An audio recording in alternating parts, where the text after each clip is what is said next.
ನಮಸ್ತೆ ಎಲ್ರಿಗೂ. ಹಾಗೆ ಇವತ್ತಿನ ವಿಡಿಯೋದಲ್ಲಿ ಏನಪ್ಪಾ ಅಂತಂದ್ರೆ ಜಿಡಿ ಹಾಗೆ ಟ್ರೇಡ್ ಮ್ಯಾನ್ ಹುದ್ದೆಗೆ ಯಾರ್ಯಾರು ಅಪ್ಲಿಕೇಶನ್ ಹಾಕ್ಬೋದು ಅನ್ನೋದನ್ನ ಹೇಳ್ಕೊಡ್ತೀನಿ. ಮೊದಲೇದಾಗಿ ಹೇಳ್ತಿದ್ದೀನಿ, ನೀವು SLC ಮಾತ್ರ ಮಾಡಿದ್ರೆ ನೀವು ಜಿಡಿ ಮತ್ತೆ ಟ್ರೇಡ್ ಮ್ಯಾನ್ ಎರಡಕ್ಕೂ ಅಪ್ಲೈ ಮಾಡ್ಬೋದು. ಆಯ್ತಾ? ಹಾಗೆ ನೀವು PUC ಮಾಡಿ ಕ್ಲರ್ಕ್ ಹಾಕ್ತಿದ್ರೆ ಕ್ಲರ್ಕ್ ಹಾಕಿ ನೀವು ಆಪ್ಷನಲ್ ಆಗಿ ಜಿಡಿ ಅಥವಾ ಟ್ರೇಡ್ ನ ತಗೋಬಹುದು, ಇಲ್ವಾ ಟೆಕ್ನಿಷಿಯನ್ ಅಥವಾ ಕ್ಲರ್ಕ್ ನ ಹಾಕೋಬಹುದು. ನಿಮ್ಗೆ ಯಾವ್ದು ಈಸಿ ಆಗುತ್ತೋ ಆ ರೀತಿ ನೀವು ಆಪ್ಷನ್ ಗಳನ್ನ ಚೂಸ್ ಮಾಡಬಹುದು. ಅಗ್ನಿವೀರಲ್ಲಿ ನೀವು ಒಬ್ಬರೇ 2 ಅಪ್ಲಿಕೇಶನ್ ಹಾಕ್ಬಹುದು. ಯಾರ್ಯಾರು ಅಗ್ನಿವೀರ್ ಅಪ್ಲಿಕೇಶನ್ ಹಾಕ್ತಿದ್ರೋ ಮೊದಲು ನೀವು ನಿಮ್ಮ SLC ಮಾರ್ಕ್ಸ್ ಕಾರ್ಡ್ ಅಲ್ಲಿ ಇರೋ ತರ ನಿಮ್ಮ ಆಧಾರ್ ಕಾರ್ಡ್ ನ ಅಪ್ಡೇಟ್ ಮಾಡಿಸ್ಕೊಳ್ಳಿ. ಯಾಕಂದ್ರೆ ಅಪ್ಲಿಕೇಶನ್ ಹಾಕೋಕೆ ಲಾಸ್ಟ್ ಡೇಟ್ ಮುಂದಿನ ತಿಂಗಳು ಅಂದ್ರೆ 1 ಏಪ್ರಿಲ್ ತನಕ ನಿಮಗೆ ಅವಕಾಶ ಇದೆ, ತುಂಬಾ ಸಮಯ ಇದೆ. ಅದರೊಳಗಡೆ ನಿಮ್ಮ ಒಂದು ಆಧಾರ್ ಕಾರ್ಡ್ ಅಪ್ಡೇಟ್ ಆಗಿ ಬರುತ್ತೆ. ಅದಾದ ನಂತರ ನೀವು ಅಪ್ಲಿಕೇಶನ್ ಹಾಕೋಕೆ ಶುರು ಮಾಡಿ.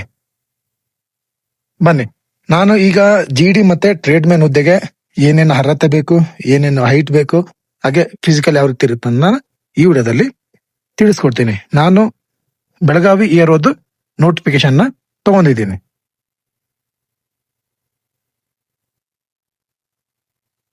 ನೋಡ್ತಾ ಇರಬಹುದು, ಅಪ್ಲಿಕೇಶನ್ ಅವರು ಕರೆದಿರೋದು 13ನೇ ತಾರೀಕಿಂದ ಅಪ್ಲಿಕೇಶನ್ ಸ್ಟಾರ್ಟ್ ಆಗಿದೆ. ಹಾಗೆ 1 ಏಪ್ರಿಲ್ಗೆ ಅಪ್ಲಿಕೇಶನ್ ಕ್ಲೋಸ್ ಆಗುತ್ತೆ. ನಿಮ್ಗೆ ತುಂಬಾ ಸಮಯ ಇದೆ ಅಪ್ಲಿಕೇಶನ್ ಹಾಕಕ್ಕೆ, ಆರಾಮಾಗಿ ಹಾಕಿ. ಹಾಗೆ ಎಕ್ಸಾಮ್ ಬಂದ್ಬಿಟ್ಟು 1ನೇ ತಾರೀಕು ಜೂನ್ ಇಂದ ಹಿಡಿದು 15 ಜೂನ್ ಒಳಗಡೆ ಎಕ್ಸಾಮ್ ನಡೀತೆ ಅಂತ ಹೇಳಿ ಕೊಟ್ಟಿದ್ದಾರೆ. ಸೊ ಇದು ನಾನು ಬೆಳಗಾವಿದು, ಎಲ್ಲಾ ಕನ್ನಡದವರಿಗೆ ಇದೇ ಸಂಬಂಧಪಡುತ್ತೆ. ಹಾಗಾಗಿ ನಾನು ಬೆಳಗಾವಿದು ಡೌನ್ಲೋಡ್ ಮಾಡ್ಕೊಂಡು ನಿಮಗೆ ಎಕ್ಸ್ಪ್ಲೈನ್ ಮಾಡ್ತಾ ಇದ್ದೀನಿ. ಆಯ್ತಾ?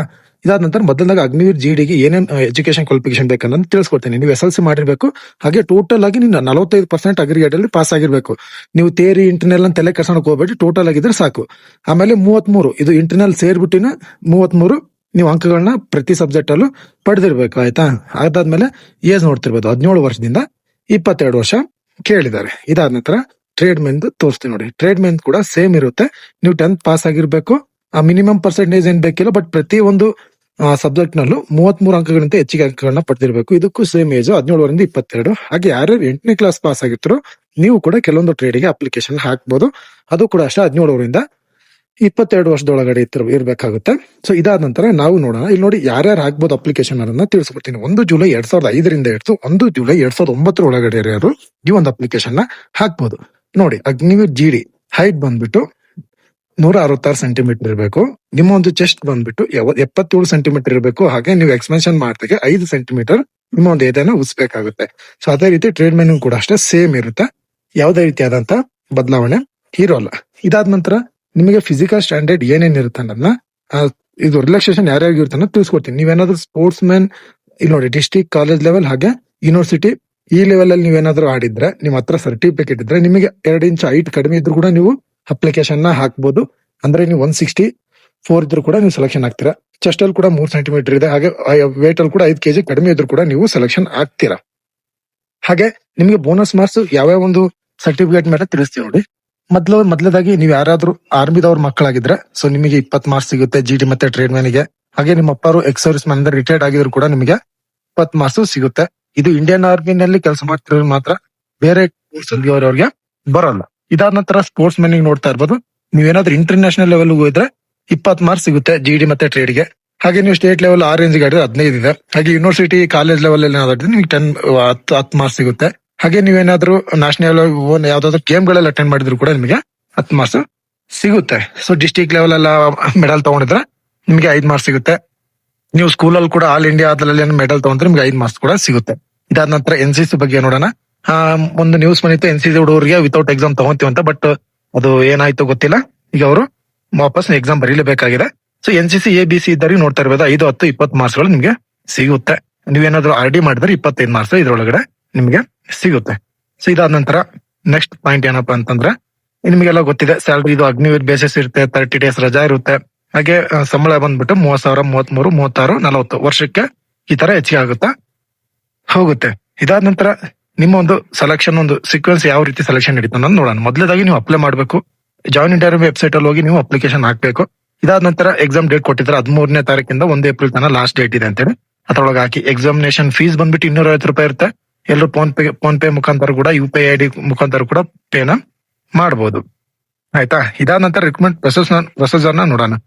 ನೋಡಿ, ಎಕ್ಸಾಮ್ ಕೂಡ ಕನ್ನಡದಲ್ಲಿ ಇರುತ್ತೆ. ಎಕ್ಸಾಮ್ ಬಗ್ಗೆ ತಲೆ ಕೆಡ್ಸೋಣಕ್ ಹೋಗ್ಬೇಡಿ, ಚೆನ್ನಾಗಿ ಓದ್ಕೊಳ್ಳಿ ಅಷ್ಟೇ. ಮೊದಲದಾಗಿ ಒಂದು ಆನ್ಲೈನ್ ಕಾಮನ್ ಎಂಟ್ರೆನ್ಸ್ ಎಕ್ಸಾಮಿನೇಷನ್ ಇರುತ್ತೆ ನಿಮ್ದು. ಇದರಲ್ಲಿ ನೀವು ಪಾಸ್ ಆದ್ಮೇಲೆ ನಿಮ್ಗೆ ನೋಡಿ ಎಕ್ಸಾಮ್ ಕೂಡ ಕನ್ನಡದಲ್ಲಿ ಇರುತ್ತೆ. ಹಾಗೆ ಮಲ್ಟಿ ಕ್ವಶನ್ ಚಾಯ್ಸ್ ಇರುತ್ತೆ, MCQ. 50 ಕ್ವಶನ್ ಇರುತ್ತೆ. ಒಂದ್ ಕ್ವಶನ್ 2 ಮಾರ್ಕ್ಸ್. ನೀವು ಕರೆಕ್ಟ್ ಆಗಿ ಹಾಕಿದ್ರೆ ಮಾರ್ಕ್ಸ್ ಸಿಗುತ್ತೆ, ಕರೆಕ್ಟ್ ಹಾಕಿದ್ರೆ ಮಾರ್ಕ್ಸ್ ಸಿಗಲ್ಲ. ಇದರಲ್ಲಿ ನಿಮಗೆ ಏನಾದ್ರು ಇದು ಇಲ್ಲ, ತಪ್ಪು ಹಾಕಿದ್ರೆ ಮಾರ್ಕ್ಸ್ ಕಟ್ ಆಗುತ್ತೆ ಅನ್ನೋ ಒಂದು ಭಯ ಕೂಡ ಇಲ್ಲ. ಚೆನ್ನಾಗಿ ಬರೀರಿ. ಫೇಸ್ 2 ಅಲ್ಲಿ ನೀವು ಸಿಂಪಲ್ ಡಾಕ್ಯುಮೆಂಟೇಶನ್ ಚೆಕ್ ಇರುತ್ತೆ, ಅದಾದ್ಮೇಲೆ ರ್ಯಾಲಿ ಇರುತ್ತೆ. ಸೊ ನೋಡ್ತಾ ಇರ್ಬೋದು. ಸೊ ಈ ಸರ್ಟಿಫಿಕೇಟ್ ಗಳನ್ನ ನೀವು ತಗೊಂಡ್ ಹೋಗ್ಬೇಕಾಗುತ್ತೆ ರ್ಯಾಲಿ ಸೈಟಿಗೆ. ಕೆಲವೊಂದು ಇಲ್ಲ ಅಂದ್ರೂ ನಡೆಯುತ್ತೆ. ಈಗ ಎರಡನೇ ಪ್ರೊಸೀಜರ್ ಅಲ್ಲಿ ಎರಡನೇ ಒಂದು ಪಾಯಿಂಟ್ ಏನಪ್ಪಾ ಅಂತಂದ್ರೆ ನಿಮ್ಗೆ ಒಂದು ಫಿಸಿಕಲ್ ಫಿಟ್ನೆಸ್ ಟೆಸ್ಟ್ ಇರುತ್ತೆ 1600 ಮೀಟರ್. ಅದ್ರಲ್ಲಿ ನೋಡ್ತಾ ಇರ್ಬೋದು, ನೀವು 5.5 ನಿಮಿಷದೊಳಗಡೆ ಬಂದ್ರೆ 60 ಮಾರ್ಕ್ಸ್ ಇರುತ್ತೆ. 5:30 5:45 ಬಂದ್ರೆ ಸೆಕೆಂಡ್ ಗ್ರೂಪ್ 48 ಮಾರ್ಕ್ಸ್ ಸಿಗುತ್ತೆ. ಹಾಗೆ 5:46 6 ನಿಮಿಷದೊಳಗಡೆ ಬಂದ್ರೆ 36 ಇರುತ್ತೆ. ಹಾಗೆ 6 ನಿಮಿಷದಿಂದ 6 ನಿಮಿಷ 15 ಸೆಕೆಂಡ್ ಒಳಗೆ ಬಂದ್ರೆ 24 ಮಾರ್ಕ್ಸ್ ಸಿಗುತ್ತೆ. ಫುಲ್ ಅಪ್ಸ್ 10 ಈ ತರ ಮಾರ್ಕ್ಸ್ ಇರುತ್ತೆ. 9 ಫೀಟ್ ನ ಕ್ಲಿಯರ್ ಮಾಡ್ಬೇಕು. ಜಿಗ್ ಜಾಗ್ ಕೂಡ ನೀವು ಕಂಪಲ್ಸರಿ ಆಗಿ ಕ್ಲಿಯರ್ ಮಾಡ್ಬೇಕಾಗುತ್ತೆ. ಇಷ್ಟು ನಿಮ್ಮ ಒಂದು ಫಿಸಿಕಲ್ ಇರುತ್ತೆ.